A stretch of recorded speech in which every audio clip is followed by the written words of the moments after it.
Salam dostlar, men Didar. Men bugün Türkiye Devleti'nin Devlet Üniversitesi'nin YÖS sınavları ve YÖS sınavlarını tamamlayan nöbeti ve bakaları ve tanıştırıp geçeyim.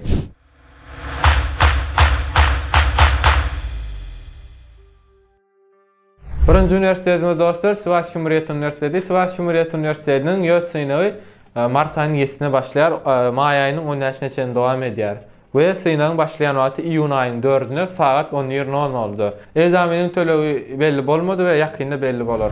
İkinci üniversitemiz dostlar Çukurova Üniversitesi. Çukurova Üniversitesi fevral ayının 1'ine başlayar ve aprel ayının 22'sine devam eder. Examin vakti iyun ayının 10'ine examin başlayar saat 9:30 ve examinin bakası 500 lira. Üçüncü üniversitemiz dostlar Karadeniz Teknik Üniversitesi. Karadeniz Teknik Üniversitesi fevral ayının 1'ine başladı ve may ayının 1'ine devam eder. İyun ayının 29'unda examin başlayar saat 10:00'da examinin bakası 500 lira ve examinin neticeleri iyul ayının 14'üne belli olur. Dördüncü üniversitemiz dostlar Kütahya Dumlupınar Üniversitesi. Kütahya Dumlupınar Üniversitesi'nin 3 sınavı var.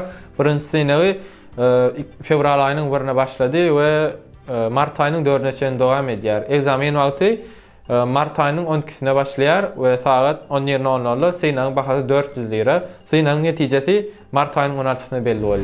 Kütahya Dumlupınar Üniversitesi'nin ikinci sınavı aprel ayının 4'üne başlayar ve may ayının 20'sine devam eder. Examin vakti iyun ayının 10'ine examin başlayar saat 10:00'da examinin bakası 400 lira ve examinin neticesi iyun ayının 21'ine belli olur. Kütahya Dumlupınar Üniversitesi iyul ayının 4'üne başlayar ve ağustos ayının 5'ine devam eder ve examin vakti ağustos ayının 20'sine başlayar. Saat 10:00'da bakası 400 lira. Examinin neticesi ağustos ayının 30'ine belli olur. Manisa Celal Bayar Üniversitesi fevral ayının 1'ine dokument kabul et başladı ve may ayının 29'ine devam eder. Ve examin vakti iyun ayının 25'ine başlayar. Examinin bakası 750 lira. 19 Mayıs Üniversitesi yanvar ayının 10'una dokument kabul et başladı ve aprel ayının 15'ine devam eder. Examin vakti may ayının 29'una examin başlayar. Examinin bakası 600 lira. Examinin başlayan saati 13:00 oldu.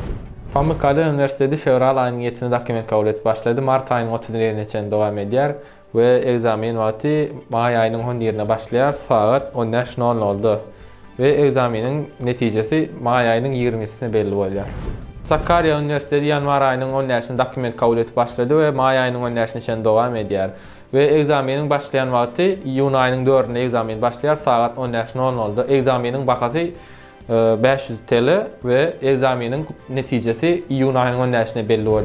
Ege Üniversitesi examin vakti belli oldu. İyun ayının 12'sine başlayar. Erciyes Üniversitesi yanvar ayının 31'ine dokument kabul et başladı.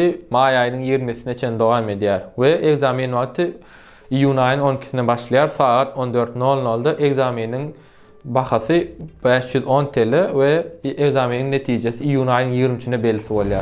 Erzurum Teknik Üniversitesi fevral ayının 28'inde dokument kabul et başlayar ve may ayının 6'sına devam eder ve examin vakti iyun ayının 4'üne başlayar. Examin başlayan vakti 10:00 oldu ve examinin neticeleri iyun ayının 10'ına belli olur.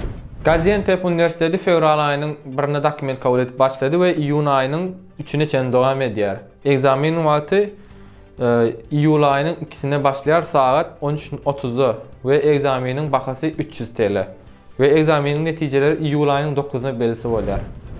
Harran Üniversitesi 2 tane YÖS sınavı ettiler ve 1. YÖS sınavının dokument kabul ediş vakti yanvar ayının 3'üne başladı ve fevral ayının 13'üne devam eder. Examin vakti Mart ayının 5'ine başlayar saat 14:00 oldu. Examinin bakası 180 lira. Examinin neticeleri Mart ayının 18'ine belli olur. Harran Üniversitesi'nin 2. YÖS sınavına girmek isteyenlerin dokument kabul ediş vakti Mart ayının 28'ine başlayar ve may ayının 10'ine devam eder. Examinin başlayan vakti iyun ayının 10'ine saat 14:00 oldu. Examinin bakası 180 lira ve examinin neticeleri iyun ayının 24'üne belli olur. Hatay Mustafa Kemal Üniversitesi aprel ayının 1'ine dokument kabul et başlayar ve may ayının 31'ine devam eder. Examinin başlayan vakti iyun ayının 21'ine saat 10:30 ve neticeleri olsa iyun ayının 20'sine belli olur.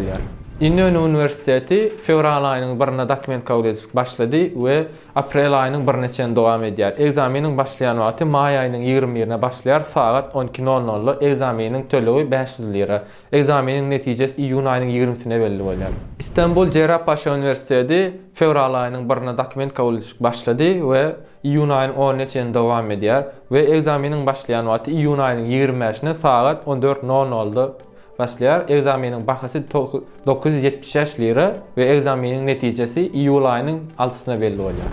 İstanbul Üniversiteti yanvar ayının 30-nä dokument kabul edişligi başlady we may ayının 2-neçende dowam edýär we egzameniň başlaýan wagty iyun ayının 10-nä başlaýar, saat 15:00-da. Egzameniň bahasy 800 lira. Egzameniň netijesi iyul ayının 4-nä bolýar.